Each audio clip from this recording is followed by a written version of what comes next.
今咱们用的消费级显卡自带 2D 输出那是基操，至于那些需要魔改才能亮机的计算卡，更多是垃圾佬的专属玩法。但把时间拨回近30年前，那是个 2D 与 3D 混沌交错的年代。当时像巫毒这样性能强悍的纯 3D 加速卡曾独领风骚，它一度是最强的 3D 解决方案。但想用上它，你必须再额外买一张 2D 显卡，这个门槛劝退了不少人。某种意义上，它的成功也离不开对手们的衬托，比如 NVIDIA 同年推出的 NV1， 纸面参数很猛，还集成了声卡，却因特立独行使用4边形渲染，与微软主推的 DX API 兼容性稀烂，最终黯然退场。可见如今的老黄在当时如日中天的 3DFS 面前也只是个小角色。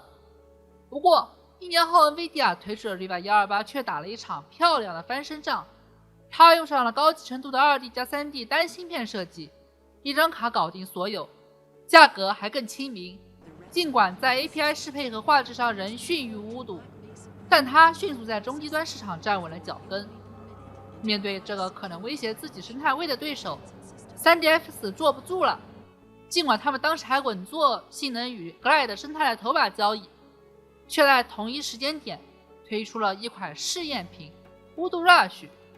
这卡的本质是这 Alliance AT25 2D 显卡和 3DFS 巫毒 3D 芯片的强行合体。问题也正源于这种缝合。为了兼容 2D 核心，部分 3D 指令被修改， 3D 性能为 2D 输出做出妥协。更致命的是，拼接设计引发了海量兼容性问题，有些在初代巫毒上流畅运行的游戏反而无法在 Rush 上正常启动。尽管后来 3DFS 通过驱动更新，游戏厂商也推出优化补丁，部分解决了问题，但为时已晚，巫毒 Rush 的口碑已然崩坏。它的失败反而间接助推了对手 Riva 128的普及。毕竟除了少数硬核巫毒教徒，谁愿意接受一张百病缠身的试验品呢？对大多数玩家来说，一张普普通通、省心可靠的 2D、3D 一体卡才是更实在的选择。实测环节，看看奇美拉到底几斤几两。我找来了3位对手，并中巫毒1 6兆版，华硕 Riva 128，本视频的主角巫毒 Rush。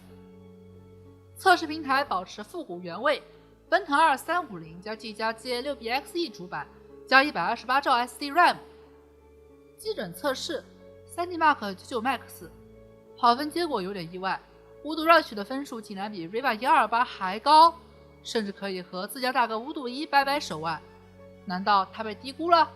别急，游戏实测才是照妖镜。游戏实测环节，雷神之锤1，锤1是 Glide 的优化标杆，也是硬件加速 FPS 的开山之作。然而巫毒 Rush 的帧率发挥远不如纯血的巫毒1，甚至比 Riva 128甩开一截。唯一安慰是画质继承了巫毒的底子，没崩。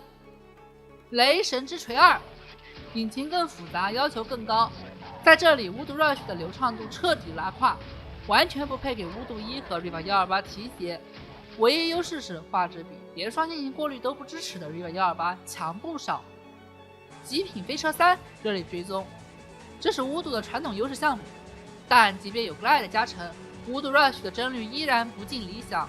不过有个细节，因为它是在同一块基板上做 2D 输出，所以画质理论上比需要外接 2D 卡的巫毒1还要干净。当然，对于一个没实力的玩意，这点好处杯水车薪。半条命，基于锤2引擎魔改的晶圆引擎，画质在1998年末相当惊艳。巫毒 Rush 在这里画质依旧不错，但流畅度依旧堪忧。问题的根源，我认为出在显能带宽和架构上。巫毒 Rush 的 2D 核心和 3D 单元要争抢同一块显存，导致资源内耗，而且它的 3D 芯片并非直连 PCI 总线，必须通过 2D 核心的寄存器进行编程，这套迂回的流程严重拖累了效率。这2点加起来，它怎么可能有好的性能？不幸中的万幸， 3DFS 在巫毒2之后迅速开窍，推出的巫毒班系和巫毒3都是设计正常、没有奇葩问题的真单芯片 2D 3T 一体显卡。但 Voodoo Rush 作为一次匆忙的缝合尝试，无疑成了 3DFX 一个并不光彩的黑历史。它也让尝尽胜利甜头的 3DFX 首度品尝到在技术并没有真正落后时，因产品决策失误而导致的失败滋味。